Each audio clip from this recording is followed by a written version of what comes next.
10 12 call त्या आरोला करून invalid केलेल्या मतातले 2 मतं बाहेर काढले आणि त्याला व्हॅलिड करून हा निकाल त्यांना फिरवायचा होता. पण आमच्या उमेदवार आणि त्याच्या समर्थकांनी आम्हाला फोन केला. मी त्या ठिकाणी पोहोचलो. माझ्या पाठोपाठ आमदार साहेब आले. आम्ही त्या अधिकाऱ्याला सरळ सांगितलं हे सगळं इन कॅमेरा चालू आहे. मी सगळी मीडिया घेऊन आलोय. इनव्हॅलिड झालेल्या मताला व्हॅलिड करण्याचा नैतिक अधिकार आता तुम्हाला राहिलेला नाही. ज्यावेळेस तुम्ही इनव्हॅलिड मतं बाजूला केलेत, आता व्हॅलिड मतच तुम्हाला मोजायचे. ह्या मताला तुम्हाला हात लावायचा नैतिक अधिकार नाही. परंतु तो अंडर प्रेशर होत्या. मी त्यांना विचारलं तुम्हाला काही दबाव आहे का? तुम्ही कोणत्या नैतिकतेतून ह्या आता मतं मोजणार आहात? हे मतं तुम्हीच इनव्हॅलिड केलेत. मग आता तुम्हाला पुन्हा ते व्हॅलिड करण्यासाठी इकडे घ्यायचा अधिकार कोण दिला तुम्हाला? मी म्हणलं ही लोकशाही जीवन ठेवायची असेल तर तुम्ही सतसत विवेक बुद्धीनं हा निर्णय घ्या. तुम्ही जर इथे गडबड करताल तर तुम्हाला या ठिकाणी जागेवर निलंबित करण्याची भूमिका सुद्धा मी घेतल्याशिवाय सोडणार नाही. लक्षात ठेवा. आम्ही एवढं टोकाचं बोललो. आरोला भेटलो. आरोला सगळी वस्तुस्थिती सांगितली. आरोला त्यांच्याकडे पाठवलं आणि आरोला नंतर निकाल जाहीर केला. पण जाहीर केल्यावर सुद्धा पुन्हा थांबवलं आणि पुन्हा रिकाउंटिंग करायचा अर्ज उमेदवार देतो आणि हे ते अर्ज घेतात. त्याच्या एवढी लाजिरवाणी निवडणूक मी या देशामध्ये कधी पाहिली नाही आणि भविष्यात तर पाहू शकतो. ह्यांचं काळ आहे तोवर. त्यामुळे अशा पद्धतीनं जर या निवडणुका होत असतील आणि सामान्य मतदाराला तुम्ही प्रलोभन देऊन निवडणूक जिंकत असताल तर मला ह्या लोकांची ह्या पक्षाची क्यू करावी वाटते. इकडं घोषणा काय आहेत?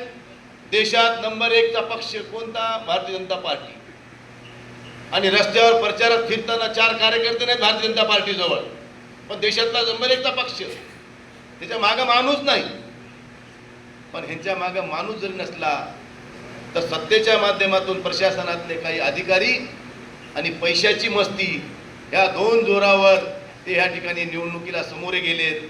पण मी परभणीकरांना ह्या ठिकाणी पुन्हा मी त्यांचं अभिवादन करतो. त्यांचा आभार मानतोय की तुम्ही एवढ्या सगळ्या धांदलीत सुद्धा, एवढ्या सगळ्या वावटळीत सुद्धा परभणीच्या महानगरपालिकेवर महाविकास आघाडीचा झेंडा फडकवण्यासाठी तुम्ही सज्ज झालात.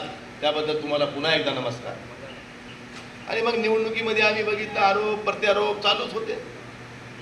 ह्याच्यावर त्याच्यावर हे केलं ते केलं. मी तुम्हाला आधी सांगितलं की समांतर पाणी पुरवठा योजनेचा पैसा केंद्र सरकारचा, अंडरग्राउंड ड्रेनेज योजनेचा पैसा केंद्र सरकारचा, दोन्ही मेडिकल कॉलेजच्या मान्यता उद्धव ठाकरेच्या काळात, ह्या दोन्ही मान्यता उद्धव ठाकरेच्या काळात, नाट्यगृहाची मान्यता उद्धव ठाकरेच्या काळात, विद्यापीठातला सायन्स पार्क उद्धव ठाकरेच्या काळातलंच, 70-30चा कायदा रद्द केला तो उद्धव ठाकरेंनीच केला. आणि ह्या शहरातले जे काही मुख्य रस्त्याचे कामं चालू आहेत ते सुद्धा उद्धव ठाकरेच्या काळातलेच आहेत.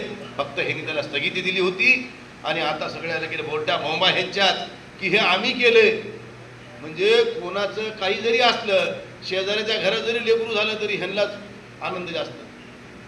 म्हणजे ही जी शोकांतिका ह्या पक्षाची आहे ती कुठेतरी आपण सुद्धा विचार करण्यासारखी आहे.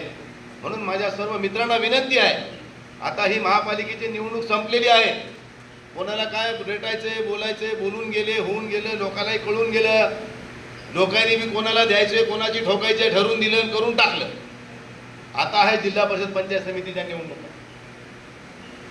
आता ह्या निवडणुकामध्ये मला शहरातल्या निकालाचा कौल खूप काही आपल्याला ग्रामीण भागातल्या मतदाराला सांगून गेला आहे की तुम्ही सज्ज राहा. उद्याची जिल्हा परिषद सुद्धा तुमच्या आम्ही ताब्यात देऊ. फक्त तुम्ही लढताना एका विचारानं लढा. पुन्हा सोयऱ्या धैर्याचं राजकारण पुढे येऊ नये आणि माझ्या कार्यकर्त्याचं नुकसान होऊ नये ही भूमिका आम्ही व्यासपीठावर बसलेल्या सगळ्यांनी घेतली पाहिजे. मी त्या दिवशी म्हणलं होतं सभागृहात ह्याच की मी ह्या निवडणुकीमध्ये कधीही कार्यकर्त्याच्या विरोध करून शेण खाणार नाही. आणि उद्याही सांगतो मी जिल्हा परिषदेच्या निवडणुकीत अशी कुठली भूमिका मी घेतली नाही किंवा घेणार नाही. परंतु प्रत्येकानं, मग ते शिवसेनेचा असो, काँग्रेसचा असो की शरदचंद्रजी पवार साहेब जर आमच्या सोबत आले तर त्यांच्या पक्षाचा असो, सगळ्या नेत्यांनी प्रामाणिकपणानं जर ह्या ठिकाणी निवडणूक लढली, कोण निवडून येऊ शकते अशाच्या पाठीशी खंबीरपणानं उभं राहायचंय. आता नुसती ताकदवालाच आणि लोकप्रिय नेता असून बी जमत नाही, त्याला थोडं बळ बी लागते. चहामध्ये साखरपत्ती लागते आहे, तसं निवडणुकीमध्ये आपल्याला थोडं सगळं मिश्रण करावं लागते.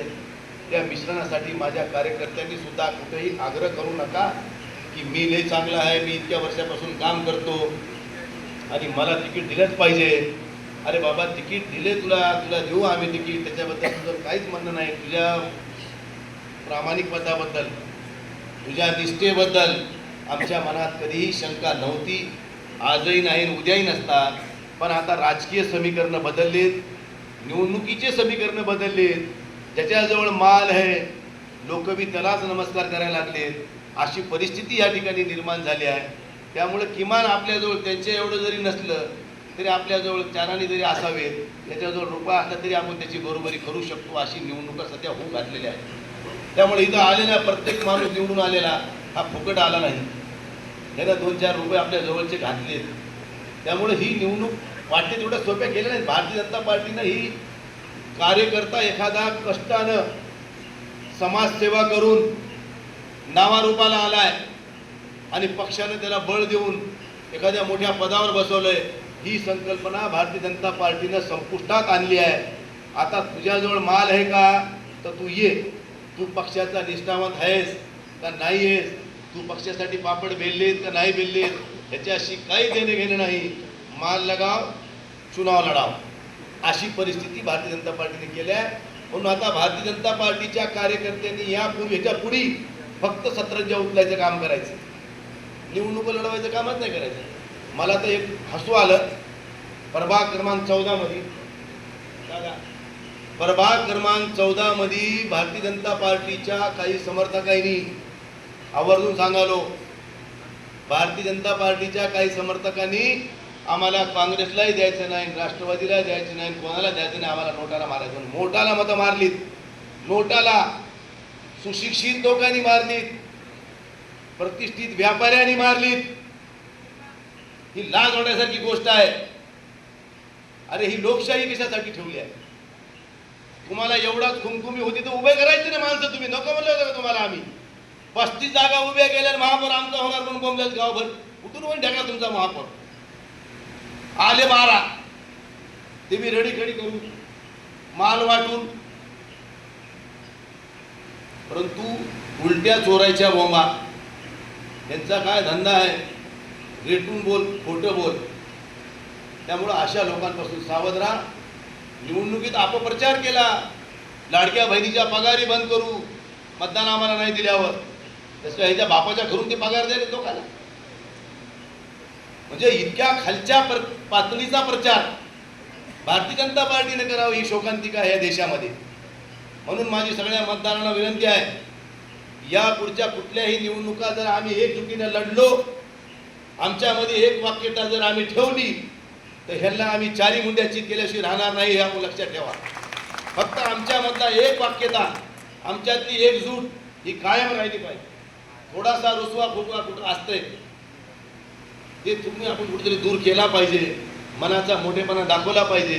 ज्यावेळेस आम्ही काँग्रेस आणि शिवसेनेची युती करत होतो त्यावेळेस 4-2 जागावर आमचं थोडं बहुत एक वाक्यता होत नव्हती, परंतु दोघांनी समजूतदारपणा घेतला, काँग्रेसनेही समजूतदारपणा घेतला आणि सामंजस्यानं हा विषय संपवला. म्हणून आज आम्ही महापौर बनवण्यासाठी पात्र ठरलो. जर आम्ही सोबत बसलो नसतो तर आमचा महापौर झाला नसता, हे पण सत्य आहे. आता मी इथंच म्हणलो होतो, घडीला मतदान म्हणजे बीजेपीला मतदान, आणि ते सगळ्या लोकांनी ग्राह्य धरलं आणि त्या ठिकाणी सगळेजण एकवटले आणि त्या ठिकाणी दोन्ही पक्षाला बाजूला ठेवलं. म्हणून आपला महापौर होण्यासाठी आपण सगळेजण कारणीभूत ठरलो.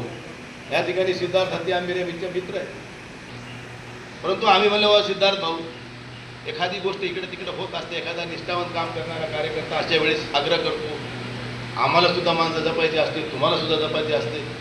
म्हणून आमदार साहेबांनी त्यांची नाराजी दूर केली आणि त्यांना 16च्या ऐवजी 12 उमेदवार देऊन टाकला आणि त्यांचंही समाधान करून टाकलं. आणि ह्याच्या पलीकडे काय आमचं चुकलं काय असेल, आमच्या परिवारातला सदस्य म्हणून थोडा हत्ती आंबेची तरी समजून घेतलं पाहिजे.